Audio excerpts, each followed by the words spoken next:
Welcome friends.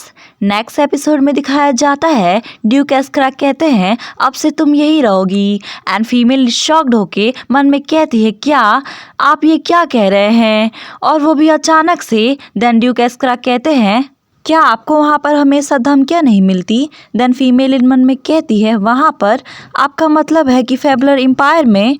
Then कहती है तो क्या यहाँ पर वहाँ से बेहतर हालात हैं। आफ्टर ऑल ये ग्रेसिया एम्पायर जो है। एंड मन में कहती है मैंने ये क्या बकवास कर दी। एंड जो ड्यूक हैं वो बॉडी के पास जाते हैं एंड उसके हाथों को पकड़ते हुए सिंबल दिखाते हैं एंड कहते हैं खान ये असैसिन ग्रुप फेबुलर एम्पायर के बीचों बीच ऑपरेट किया जाता है और ये काफ़ी ज़्यादा फेमस है उनकी क्रूएल्टी को लेकर। एंड ये सुनकर फीमेल लीड को बहुत ही बड़ा शॉक लगता है एंड मन में कहती है क्या क्या तुम कह रहे हो कि वो सब मुझे फेबुलर एम्पायर से लेकर अब तक मेरे पीछे पीछे आए हैं। क्या किसी को मुझसे इतनी गहरी दुश्मनी है। एक असैसिनेशन अटेम्प्ट, वो भी मेरे ऊपर। मेरे दिमाग में सबसे पहले पेट्रो की छोटी बहन एलिशा का नाम है और मार्किस गैब्रियल और उसकी बेटी जिनके साथ मैंने बहुत ही बुरा किया। और हाँ वो ऑर्गेनाइजेशन भी तो हो सकता है जो फेक रानिया के मामले के पीछे था। वाओ मेरे दुश्मन मेरे एक्सपेक्टेशन से काफ़ी ज़्यादा निकले। फिर भी ये मेरे लिए अजीब नहीं रहेगा कि मैं यहाँ पर रहूँ। देन कहती है यहाँ पर मेरे ना फ्रेंड्स है और ना ही फैमिली, फिर मैं यहाँ क्यों रहूँ। देन ड्यूक और काउंट एक दूसरे को घूरते हैं एंड फीमेल लीड मन में सोचती है क्या अब इनके एक्सप्रेशन से मैं क्या समझूँ। देन नेक्स्ट सीन में दिखाया जाता है ड्यूक एस्करा का ऑफिस का सीन। फीमेल लीड कहती है सो ये रिंग आपको बिलोंग करती है। देन ड्यूक एस्करा टी की सीप लेते हुए कहते हैं हाँ। एंड फीमेल लीड कहती है क्या आपको पता भी है कि आप ये क्या कह रहे हैं। देन ड्यूक रफली कहते हैं शायद। एंड फीमेल लीड कहती है सो ड्यूक आपका मतलब है कि आप मेरे फादर हैं। देन ड्यूक एस्करा कहते हैं हाँ मुझे भी ऐसा ही लगता है। एंड ये सुनकर फीमेल जोरों से चिल्लाती है क्या, एंड गुस्से से मन में कहती है तुम्हें बस ऐसा लगता है, बस इतना ही कहने वाले थे तुम और कुछ नहीं। क्या तुम ऐसा सोचते हो कि मैंने ऐसे ही पूछ लिया। क्या तुम्हारे शरीर में कोई एनर्जी नहीं है या फिर खा के नहीं आए। देन चिल्लाते हुए कहती है जैसा कि आप देख सकते हैं ये बहुत ही साधारण सा रिंग है, एक सिंपल रूबी रिंग जो आसानी से ज्वेलरी स्टोर पर कहीं भी मिल जाएगा। सो मुझे लगता है कि आपने मिस्टेक किया है। एंड ड्यूक जो है उसकी सारी बातें सुनते हैं एंड कहते हैं क्या मैं उस रिंग को देख सकता हूँ। एंड हमें बताया जाता है जो रेड रिंग ऑफ एस्करा है ये अंगूठी ड्यूक एस्करा के घराने में पीढ़ी दर पीढ़ी चलती आ रही है और ये बाहर से बिल्कुल एक ऑर्डिनरी रूबी की तरह दिखता है, लेकिन जब हेड ऑफ एस्करा अपनी एनर्जी उसके अंदर डालते हैं तो वो अपनी यूनिक पावर से एक्टिवेट हो जाता है और एक सिंबल अपीयर होता है रेड रोज जो उस फैमिली की पहचान है। एंड उस सिंबल को देखकर फीमेल शॉक्ड हो जाती है एंड मन में कहती है ओके थोड़ी शांत हो जाओ, ये रिंग सच में उसका ही है। एंड कहती है शायद मेरी मदर ने मुझसे झूठ बोला था कि ये रिंग उन्हें मेरे फादर ने दिया है, लेकिन हो सकता है कि उन्होंने इसे सड़क से उठाया हो। देन ड्यूक एस्करा कहते हैं रेड आइज़। रेड आइज़ जो है वो एस्करा ब्लड वाले लोगों की एक विशेष पहचान है और यही कारण है कि जब हम पहली बार मिले तो मैं तुम्हें देखता ही रह गया और मैंने अपनी फैमिली की ट्रेस तुम्हारे अंदर देखा। और ये सुनकर फीमेल शॉक्ड हो जाती है। देन कहती है सो आपके कहने का क्या मतलब, तो क्या आप ये दावा करने जा रहे हैं कि जितने भी रेड आइज़ वाले लोग हैं वो आप ही के वंश से हैं। देन ड्यूक एस्करा कहते हैं बिल्कुल भी नहीं, लेकिन तुम्हें ऐसा नहीं लगता कि ये कहना बहुत ही अजीब होगा कि ये सब सिर्फ एक कोइंसिडेंस है। एंड फीमेल इट कहती है हाँ कुछ ज़्यादा ही कोइंसिडेंस है और मन में कहती है डैम इट, तो अब क्या। सो वो पर्सन मेरा सच में फादर है। फादर इस वर्ल्ड में या फिर दूसरे वर्ल्ड में, आखिरकार क्या ही फ़र्क पड़ता है उस सो कॉल्ड फादर से। एंड कहती है क्या आप मुझसे मजाक कर रहे हैं। क्या आपको पता भी है कि मैं कितनी साल की हूँ। मैं 17 की हूँ। एक ड्यूक मुझे इतने समय में कई बार आसानी से ढूंढ सकते थे, तो क्या हुआ? उसने कभी मुझे ढूंढने की कोशिश नहीं की और उसके बारे में सोचा भी नहीं। देन काउंट घबराते हुए कहता है, माय लेडी, मैं आपको समझ सकता हूँ कि आप इस समय काफ़ी ज़्यादा शॉक्ड हैं, पर प्लीज़ आप शांत हो जाइए। एंड फीमेल जो होती है वो खड़ी हो जाती है एंड कहती है, जो रिंग है वो आप वापस ले लो योर ग्रेस, क्योंकि इसका असली ऑनर सामने आ गया है। एंड काउंट चिल्लाते हुए कहता है, माय लेडी प्लीज़ थोड़ी देर के लिए रुक जाइए, क्या आपको कुछ कहना नहीं है? क्या आप ऐसे ही जा रही हैं? एटलीस्ट आपको उनसे बातें करना चाहिए। देन फीमेल नरम आवाज़ में कहती है, बातें? एंड उसकी तरफ देखती है तो काउंट शॉक्ड हो जाता है एंड फीमेल लीड रो रही थी और काफ़ी ज़ोर से रोने लगती है। एंड काउंट घबराते हुए कहता है, माय लेडी प्लीज़ प्लीज़ शांत हो जाए। एंड ड्यूक जो है उसे देखकर घबरा जाते हैं। एंड फीमेल लीड रोते हुए कहती है, तो क्या हुआ अगर मैं नहीं जाऊं तो? क्या मुझे जाने से पहले कुछ आंसू रोने होंगे? एंड अपनी आंसू पोंछते हुए कहती है, तो क्या आप मुझसे यही एक्सपेक्ट कर रहे थे? And count and Duke shocked थे उसे देखकर। एंड हमारी फीमेल लीड कहती है, अगर आप फैमिली टचिंग रियूनियन की तलाश कर रहे हैं तो मैं आपको इतना दे सकती हूँ बिना किसी प्रॉब्लम के। एंड मन में कहती है, फैमिली ब्लड टाइज, हाँ, मैंने कभी भी इस तरीके की चीज़ें अपनी दुनिया में एक्सपीरियंस नहीं की है। सो मैंने कभी भी इस तरीके की चीज़ों की उम्मीद नहीं की है, ना ही उस दुनिया में और ना ही इस दुनिया में। सो नो मैटर व्हाट, कोई भी मेरे रियल पेरेंट्स हो, मुझे उससे कुछ भी फर्क नहीं पड़ता है। मैं अब तक बिना जाने ही ठीक से जी रही थी। एंड उनसे गुस्से में कहती है, हालांकि ऐसा नहीं लगता है कि आप भी विशेष रूप से प्रभावित हुए होंगे। सो मैं अब जा रही हूँ। और काउंट और ड्यूक उसे जाते हुए देखते हैं। देन काउंट जो होता है कहता है, सर गाइस, आपको पता है थोड़ा सा आपको इमोशनल होना चाहिए था और ऑनेस्ट भी। इसी कारण से ही तो आपने लेडी कमीला को यहाँ बुलाया था। एंड ड्यूक जो होते हैं रिंग की तरफ देखते हैं एंड कुछ भी नहीं कहते। द नेक्स्ट सीन में दिखाया जाता है, फीमेल लीड अपने रूम में बैठे हुए उबासी ले रही थी। देन तभी डोरमैन कहता है, माय लेडी, क्या मैं आपके लिए टी लेके आऊँ? देन फीमेल लीड कहती है, नो थैंक्स, मैं टी पीने के मूड में नहीं हूँ। एंड मन में कहती है, मेरे बायोलॉजिकल फादर ड्यूक एस्करा मेरे बायोलॉजिकल फादर है।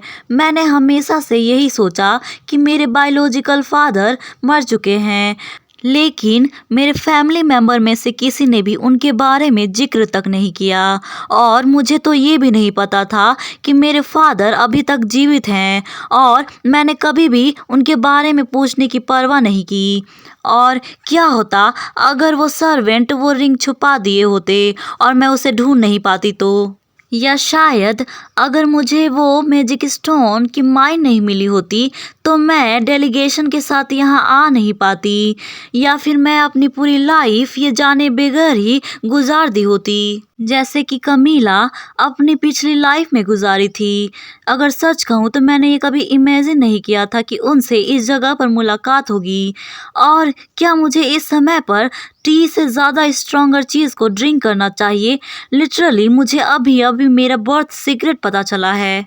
एंड उसके माइंड में काफ़ी वाइल्ड ख्याल आने लगते हैं। मन में कहती है, यहाँ तो 17 साल के बच्चों को भी शराब बेची जाती है, तो क्या हमें भी ऐसा ही करना चाहिए? हालांकि ये शर्म की बात है कि यहाँ पर सैमगोल ऑप्शनल के साथ सोजू नहीं है और काफ़ी हंसी जा रही थी। देन तभी डोरमैन कहता है, ऐसा लग रहा है कि आप वो रिंग वापस देकर आई हैं।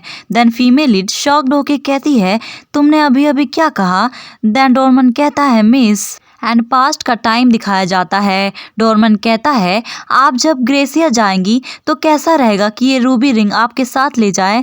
ये मिस पर काफ़ी ज़्यादा अच्छा लगेगा। देन फीमेल लीड कहती है, वेल, मैं हर चीज़ पर काफ़ी अच्छी लगती हूँ। देन डोरमैन कहता है, तो आपको इसके बारे में नहीं पता है ना? देन फीमेल लीड कहती है, नहीं पता। तुम ये आखिर किसके बारे में बात कर रहे हो? देन डोरमैन कहता है, शायद ये रिंग आपको एक नया डेस्टिनेशन तक ले जाए। देन प्रेजेंट का टाइम दिखाया जाता है। फीमेल लीड इरिटेट होकर गुस्से में कहती है, हे तुम्हें इसके बारे में पहले से ही पता था, है ना? और डोरेमन कुछ नहीं कहता है। देन फीमेल लीड कहती है, सो तुम्हें इसके बारे में पहले से ही पता था?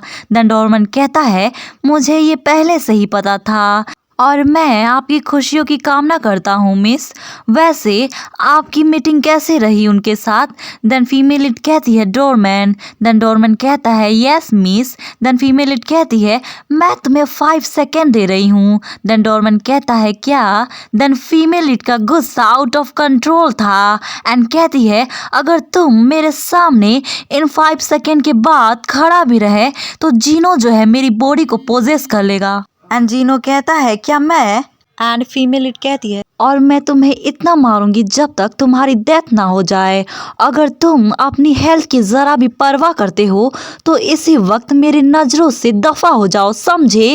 एंड फीमेल लीड अपनी काउंटिंग स्टार्ट करती है, कहती है 1 एंड डोरेमन कहता है, मिस मेरी बात सुनिए। कहती है 2 एंड डोरेमन वहाँ से 9 2 11 हो जाता है एंड इरिटेट होके मन में कहती है, एटलीस्ट इसे हमें नहीं बताना चाहिए था कि रावी और मेरे बायोलॉजिकल फादर अभी भी जीवित है। वेट, रावी और मेरे बायोलॉजिकल फादर? कुछ तो अजीब है, कुछ अजीब है। रेड आइज़, पर रावी के तो रेड आइज़ है ही नहीं। देन पास्ट का टाइम दिखाया जाता है। लोग कहते हैं, वाओ ये बच्चा सच में काफ़ी ज़्यादा स्मार्ट है, ये सारे लेटर्स को बहुत ही आसानी से लिख लेता है, सच में ये एक जीनियस है। देन रावी बताता है, जब मैं काफ़ी छोटा था तो मैं भी ऐसा ही सोचता था। मैं 3 साल की उम्र से ही बहुत ही आसानी से बोल सकता था और पूरे कॉन्टिनेंट के कॉमन लैंग्वेज को रीड कर सकता था। मैं जो भी एक बार देख लेता उसे कभी भी भूलता नहीं और लोग जो होते वो अक्सर मुझे जीनियस और मेरी तारीफ़ करते और मैं उसे हल्के में ले लेता था। और मुझे ये रियलाइज़ नहीं हुआ कि मैं एक छोटे से वेल में एक फ्रॉग की तरह हूँ और मेरे आसपास मेरे से भी इंटेलिजेंट और ब्रिलियंट लोग भी मौजूद हैं। लेकिन ये स्टोरी मेरे बाद की कहानी है। लेकिन उससे पहले एक इंसिडेंट हुआ था जब मैं 5 साल से भी ज़्यादा छोटा था। उस समय बारिश चल रही थी एंड तभी उसकी मदर आती है, कहती है, रावी जल्दी से मेडिकल किट लेके आओ। वो एक इंजर्ड मैन को लेके आई थी एंड उसकी मदर कहती है, अगर हमने इसको ऐसे ही छोड़ दिया तो ये मर जाएगा। एंड रावी मेडिकल किट लेके आया था और मन में सोच रहा था, आखिर ये पर्सन कौन है? ये काफ़ी ज़्यादा ब्लड लॉस किया है, क्या ये ऑलरेडी मर नहीं गया? देन रावी कहता है, मॉम ये पर्सन कौन है? देन इसकी मदर कहती है, ये बेहोश हुआ है, मैं इसको हील कर सकती हूँ, सो तुम मेरी हेल्प करो। देन रावी बताता है, फॉर्चुनेटली मेरी मदर जो थी वो काफ़ी ज़्यादा स्किल्ड थी हीलिंग आर्ट्स में एंड सिंस हमारे पास थोड़ा भी पैसे नहीं थे कि हम एक हीलर को बुला सके, इसलिए हमने खुद उसे हील करने का डिसाइड किया। एंड एक दिन वो पर्सन ठीक हो जाता है एंड कहता है, मैं कहाँ हूँ और मैं कौन हूँ? और वो पर्सन खुद की याददाश्त खो बैठा था, उसे खुद का नाम भी नहीं पता था, इसलिए मदर ने उसे तुरंत वहाँ से नहीं भगाया। एंड रावी बताता है, एक दिन मैं घर वापस आ रहा था, देन तभी आवाज़ आती है, टिया मुझे धकेलना बंद करो, और वैसे भी एक अकेले बच्चे के साथ रहना काफ़ी मुश्किल है। एंड उसकी मदर कह रही थी, मुझे जाने दो। एंड वो मैन कहता है, तुम्हारे लिए अच्छा यही होगा कि तुम चुपचाप मेरे साथ चलो और मैं तुम्हारे सन को भी अपने साथ रख लूँगा।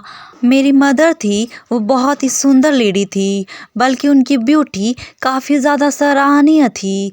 इस कारण हम जहाँ भी जाते वहाँ लोग परेशान करने आ जाते। एक बच्चे के साथ अकेले रहने के कारण शायद इस वजह से वो मेरी मदर को कमज़ोर समझते। एंड मन में कहता है, वो कमीना, एंड चिल्लाता है, हे तुम।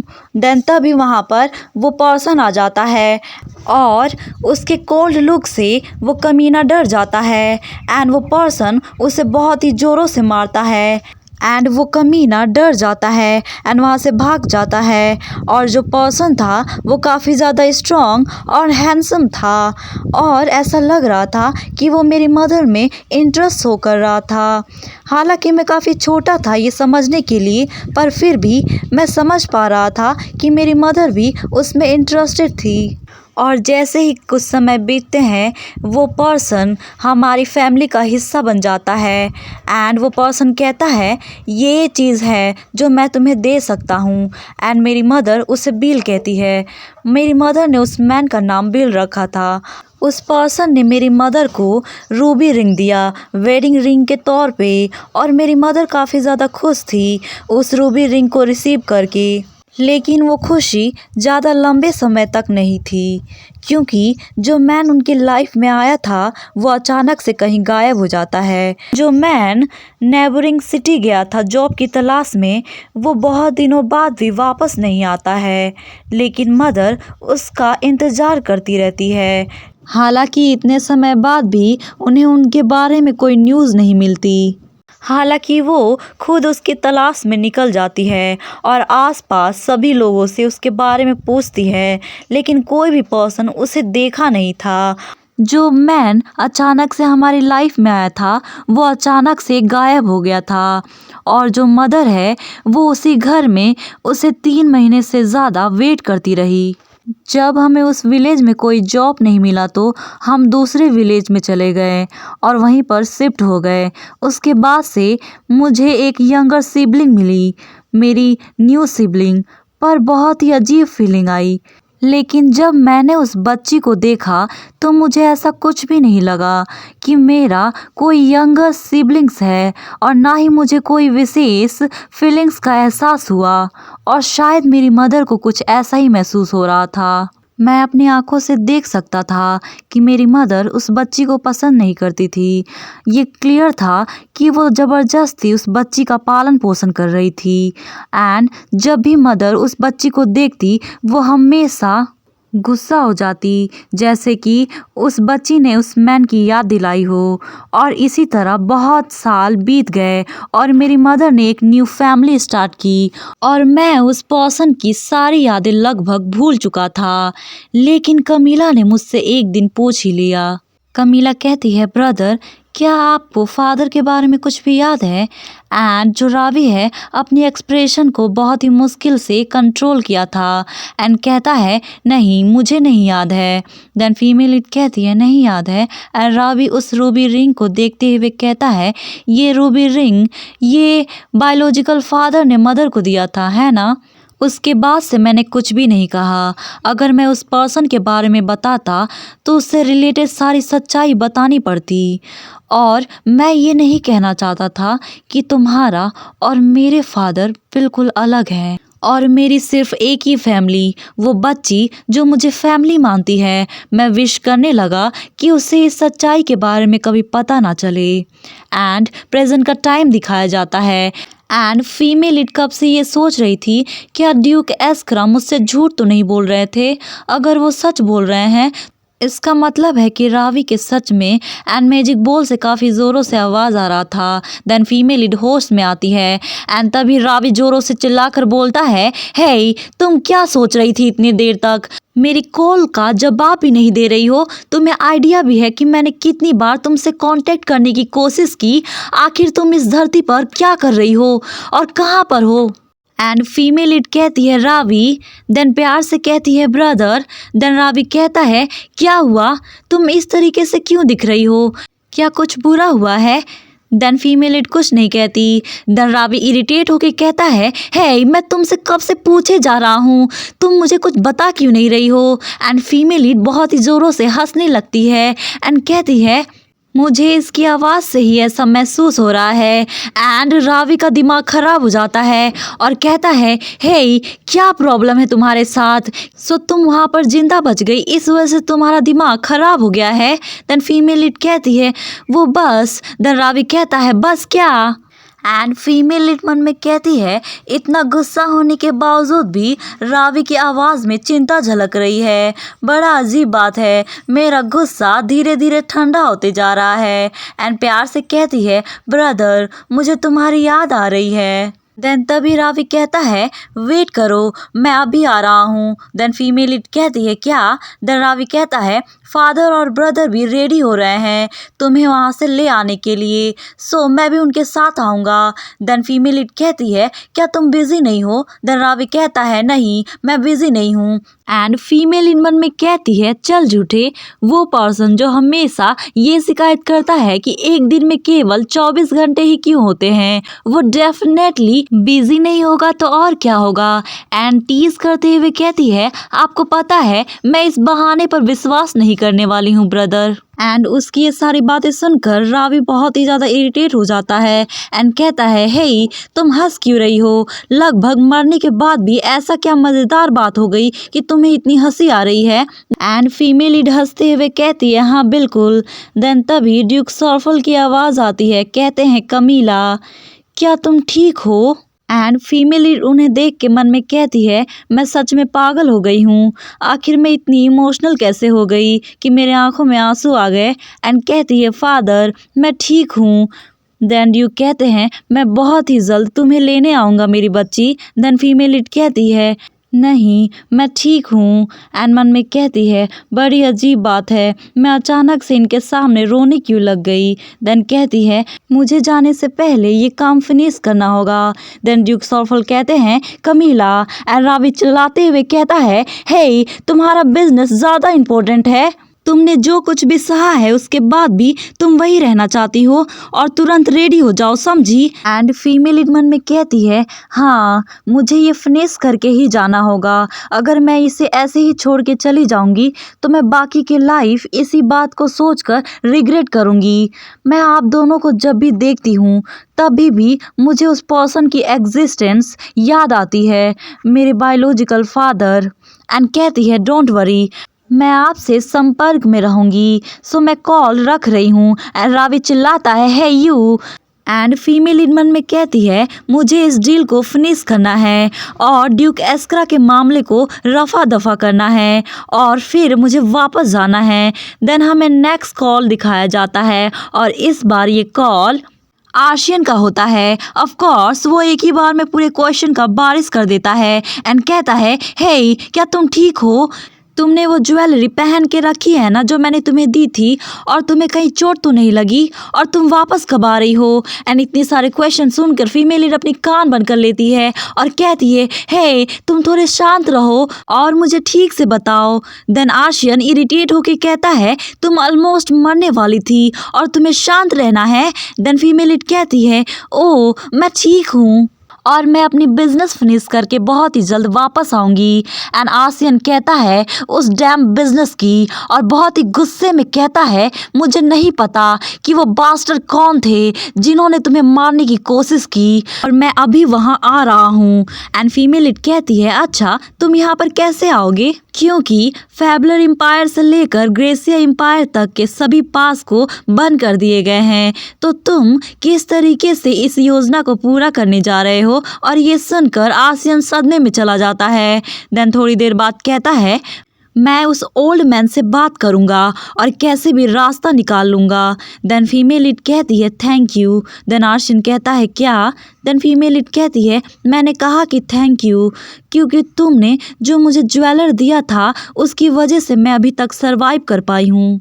वेल आर्शियन दूसरी तरफ फेस करते हुए कहता है वेल ये कुछ भी नहीं है, ये इसलिए तो मैंने दिया था। एंड फीमेल इन मन में कहती है मैंने पहले ही 2 ज्वेलर्स का यूज़ कर लिया है, लेकिन निश्चित रूप से वो मुझे इसके लिए भुगतान करवाएगा, है ना। वेल थैंक्स फ्रेंड्स, ये एपिसोड यहीं तक था। जैसे ही नेक्स्ट चैप्टर आएंगे मैं आपके लिए अपलोड करूँगी।